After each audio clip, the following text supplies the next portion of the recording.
He's a successful voice actor starring in popular projects like Your Friendly Neighborhood Spider-Man, X-Men '97, and A Young Justice, and he joined us right here in studio. So take a look at my chat with Zeno Robinson.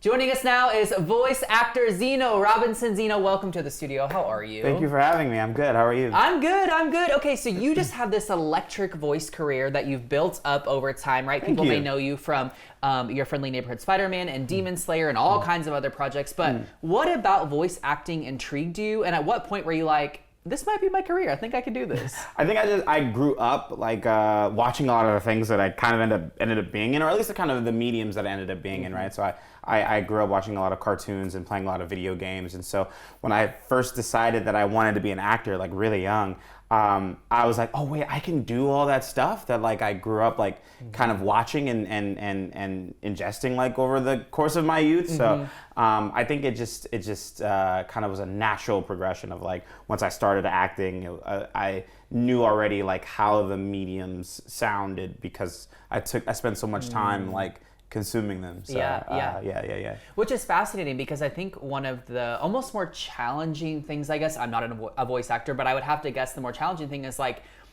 you're bringing so much to this role, but they never see your face, right? And so it like, how do you go about kind of crafting that for each role that you take on? Because, you know, you're taking on their personality and their emotion and really bringing who they are to life through your voice. It's the same kind of work that like if they were seeing your face, you have to sort of, the character is a fully fleshed out three-dimensional person. There is no camera, but if it were a live action project, right, they would be, right? So it's about approaching each character like as their own three-dimensional person, as if people can see their facial expressions or people can see how they're feeling, and you have to be able to sort of reflect that in your own body so that it is reflected in your voice. Yeah, that makes a lot of sense. Is there a voice character that you feel the most connected to, and if so, why? I don't know if there's anybody that I feel like the most connected to. I think like you sort of, over the course of your career, you sort of like begin to sort of latch on to specific aspects about the different characters that you play, or you sort of bring so much of yourself to them that like they reflect a specific part of you or a specific aspect of yourself that ends up like really attaching you to that character. Yeah. Outside of your traditional animation work and then video games, you also have done a lot of anime roles. And I think what's really cool is like anime has always been a thing, but I feel like culturally it's becoming more accepted in a sense, and also just like bigger in general. Yeah, and so what does it mean to you, and what does it mean to you that it's growing and people are accepting and it's becoming this like cultural phenomenon in its own right? I think like I grew up as an anime fan, so it really just like lets me know that like the types of storytelling that I was into is like universal type storytelling that a lot of people, there was a reason why I liked it, and I feel like now that everybody's liking it, it's like, it's like sharing, right? It's like, see, this is good. I've been telling you guys, right? So I really love it. It just is it is an example of how excellent storytelling can be in any medium, especially the animated and anime format. So I'm glad it just is affirming. It's really affirming. Yeah. You've got this really cool comedic series you're involved with called The Comic Shop. Yes, my so I'm curious, like, how'd you get involved with that? And then what is different for you, because you've done a lot more voice work. And so what's different for you doing that versus, prepping to be on camera and really present yourself? Yeah, so Cheyenne, the creator of The Comic Shop, she reached out to me. We've worked together a lot in the convention space. Like I do a lot of conventions. So, she's like, hosted me on panels and things like that. And we work really closely in the anime sphere. And, we've been to premieres together. So she reached out to me over on DMs, and she was like, hey, like I have this idea for this show and I want you to be in it. And I was like, let me know whatever you need me to do, right? Like I've always wanted to do on camera. So when it came time, we filmed a proof of concept, and then after we filmed the proof of concept, we shopped it around a little bit, and then Cheyenne decided to crowdfund for season 1. We raised about like $200,000, and we filmed season 1 I think like a year or two ago at this point now. But and so it's been really excellent. I've trained for many years on camera, so it was a cool way to sort of be able to put all that training into practice and really just like get really free with it and have a lot of fun on set. It was one of the most fun sets I've ever been on. So it was like 2 weeks of just like filming, and it was amazing. Yeah, well, I'm excited for people to continue to check that out. Something really special. I saw this clip from San Diego Comic-Con on Instagram, and someone had asked you about like portraying black men on television or black characters, right? And I want to take a moment to talk about that because to me, you are so authentically yourself, and I think that's so cool, but also just like normal, right? And so what advice would you give to younger black boys and girls who, you know, desire to maybe be in roles like you one day and really choose to take on the roles they see themselves in rather than maybe what society often stereotypes or the boxes that they put them in? Yeah, I think so much of acting and so much of like navigating your career, especially for me as a black man, but I just think for everybody, for who they are, a lot of it is sort of standing up for yourself and fighting for yourself, and sometimes that even means remaining true to yourself and true to who you are, because that often is your strength, right? When people like ask for advice about like oh, I don't think if I want to get into voice acting or if I want to get into this, I don't think I'm this enough or I'm that enough.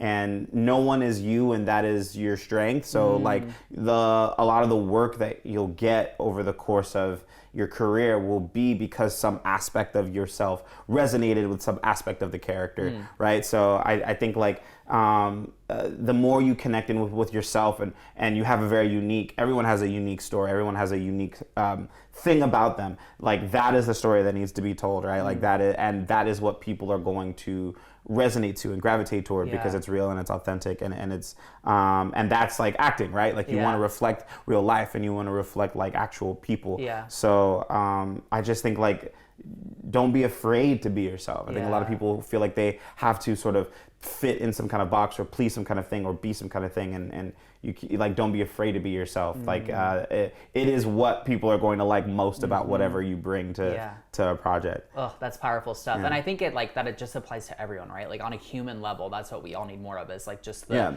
permission, giving ourselves permission to be ourselves, right? Which I think is huge. Even each character is just a kind of a reflection or an aspect of yourself, right? It's kind of a like, oh, this is me. Like how I described Keith is like, oh, this is me if I had like way less filters on, right? Or if I had way less limiters on, right? Sure. Like there are aspects of Keith and I that from the comic shop that are very aligned, right? Or just like Harry, right? Like Harry Osborn in Your Friendly Neighborhood Spider-Man. It's like there are a lot of aspects. There's a lot of myself that I put into the character, a lot of myself that I put into the audition. And so I think like those little realistic reflections is sort of what attaches you to a character and then attaches other people to that character. You know? Oh, I love that. Okay, so the main reason really you're in the Austin area this weekend is for Colossal Con happening out in Round Rock. So can you give our viewers an idea of what exactly Colossal Con is and also kind of like your involvement with it? Colossal Con, for me, always feels like you're going to a different planet. Like it takes place, they're always at the Kalahari resorts, which is like this huge facility. And it's got like a restaurant in there, it's got stores, it's got this giant water park inside of it. And I'm like, how do you do like a convention in there? But they have like a convention floor, it's also a hotel. There's like, I think the last one, I'm not sure if this one has it, but the last one I went to had like a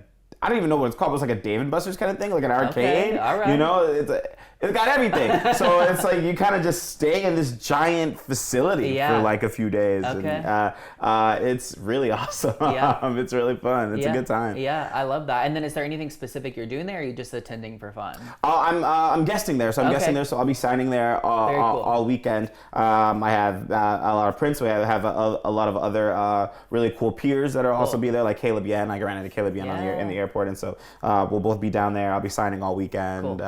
So people can come down and meet me and go to the water park afterward if they want. I love that. A little dual day there. A little bit of both, you know? Finally here, I also saw another really cool clip on your social media of you kind of doing this dramatic monologue of sorts, right? And what I think is cool is we've seen you in these very lighthearted roles, a lot of animated roles.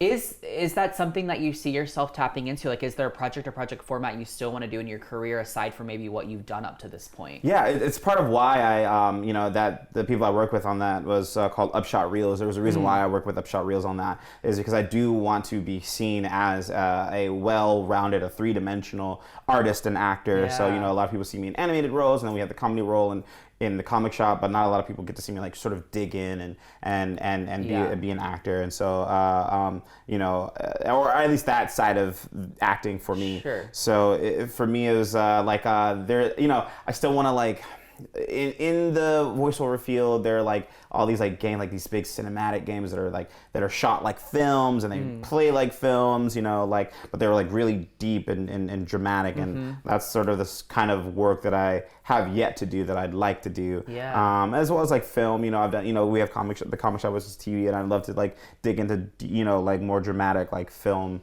kind of roles. So it was part of why I had like worked with them on that, to sort of give people a taste of what that looks like, and my capacity for that. So yeah. I think that's very cool. Thank We're you. excited that you're here in Austin. We're excited so to much. see what's next in your career on top of all the amazing things that you've done. Thanks for joining us. Thank you for having me. This was awesome.